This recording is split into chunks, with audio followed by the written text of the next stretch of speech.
सामान्य ज्ञान प्रश्न 1. चिखलदरा हे थंड हवेचे ठिकाण कोणत्या जिल्ह्यात आहे?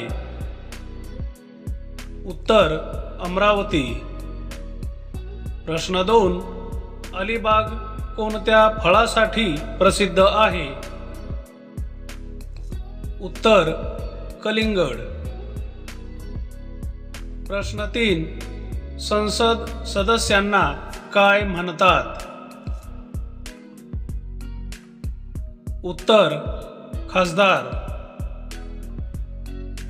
प्रश्न 4. घोड्याच्या घराला काय म्हणतात? उत्तर तबेला. प्रश्न 5. महात्मा गांधी यांच्या आईचे नाव काय? उत्तर पुतळीबाई.